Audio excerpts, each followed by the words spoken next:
दही जमाएं, ऐसा ना हो कि एक बार उबाल कर रख दिया फिर दही जमाते समय फिर उबाल दिया, ये दही एसिडिक होगा, अम्लीय हो जाएगा। उसको दही जमाना है तो गर्म करके हल्का सा उसको दही के लिए उस दही का प्रयोग किया जा सकता है। बताना चाह रहे हैं कैंसर के जो रोगी हैं, जब अस्पताल में कोई व्यक्ति भर्ती होता है कि और रात में शाम को बताता है आज फला फला आए थे, आई थी देखने, यह जो प्रफुल्लता है वह उसकी औषधि है। तो आप जितना उसके लिए उसके प्रति केयरिंग हो सके, ये उसके लिए संजीवनी का काम करती है। दरबार की एक भक्त हैं, नाम नहीं लेंगे, अभी बहुत चिंतित थी, स्कूल के एक प्रिंसिपल भी हैं, वो तो कैंसर डिक्लेयर हो गया और दरबार दिखा रहा था इधर हम लोगों की इन्हें कैंसर नहीं है। दरबार की भक्त हैं, इन्हें है ही नहीं कैंसर और ब्रेस्ट में कैंसर। रिपोर्ट आ गई कि साहब कैंसर है। बहुत चिंतित और बहुत प्रिय भी हैं वो लोग हमारे दरबार के, बहुत ही। तो हमने उनको ऊपर बुलाया, हमने कहा कि भाई तुम्हें कैंसर नहीं, जाओ माँ के सामने प्रार्थना करके जाओ तुम। तो बोली गुरुदेव क्या एक बार और हम चेकअप करा लें? अभी दोबारा चेकअप करा के आएंगे, कोई कैंसर नहीं। जो सबसे अहम बात है, जितने भी असाध्य रोगी होते हैं उपेक्षित महसूस करते हैं, ज़्यादा ध्यान नहीं देते हैं, तो उसको लगता है कि मेरा कोई घर में है नहीं। ये भाव उसके अंदर नहीं आने देना है। ये उसकी एक बात पे तुरंत 4 लोग खड़े हो जाओ, ये सहानुभूति बहुत बड़ी दवा है। अगर आप 2 चीज़ें छोड़ दें, एक चीज़ है जिसका नाम है मिठाई, शक्ति एकदम छोड़ दें, कसम खा ले कि हमें छूना नहीं है, स्वस्थ हो जाएंगे तो फिर खाएंगे, मुक्ति नहीं मिल जाए इस कैंसर रूपी राक्षस से।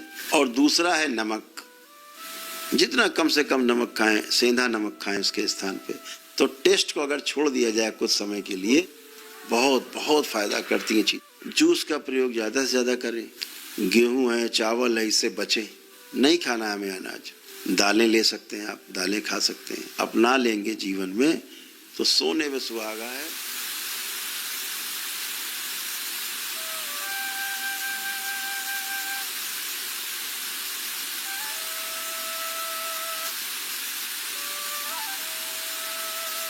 तो 1 तारीख आप लोग अपने मस्तिष्क में नोट कर तो 26 अप्रैल आप आएंगे तो आपको प्रक्रिया अगली करा दी जाएगी। जिनकी प्रक्रिया हो चुकी है दरबार से अभी, उनकी दूसरे स्टेज की। और शरीर का संतुलन नहीं रहता तो जहाँ घाव है उसको पूरा करने के लिए वहां से मांग हो रही है कि हमें भाई 10 लाख सेल भेजे जाए। मस्तिष्क सुनता है कि शायद 20 लाख मांग रहा है। ऐसे रोज होता रहता है, धीरे धीरे वो जगह बड़ी होती जाती। अज्ञानतावश आपको बता दिया जाता है कि आपको कैंसर है। 2 प्रकार के सेल होते हैं कैंसर में। इतने लोग इस धरती पर हैं, जन्म ले चुके हैं, शरीर हैं, सबको कैंसर है। पुरुषों में ज्यादातर प्रोस्टेट में और जो थायराइड ग्लैंड्स हैं, तो वो निष्क्रिय सेल होते हैं, उस अंग से बाहर नहीं जाते, पर भी उस अंग को नुकसान नहीं पहुंचा। जैसे ही सृष्टि में उजाले के साथ अंधेरे की आवश्यकता, शरीर में भी एक व्यवस्था है। एक व्यवस्था के रूप में जब आप देखेंगे, एक वो सेल, एक सेल होता है जो एग्रेसिव होता है, उसको अगर छेड़ दिया जाए तो भागता है निकल के। कोई मशीन आज तक नहीं बनी कि आपको कोई फोड़ा हुआ है, कोई गांठ हुई है, मेमोग्राफ कराओ, आप बायोप्सी कराओ, लेगा कैंसर। तो निष्क्रिय वाले मौजूद हैं, क्लियर कर देंगे कि आपको कैंसर है। बायोप्सी और ये वो सब, वो सेल अगर छेड़ दिया आपने, वो तो भागेगा ही। तो कह रही कि कोई कैंसर नहीं है, कहाँ चला गया कैंसर?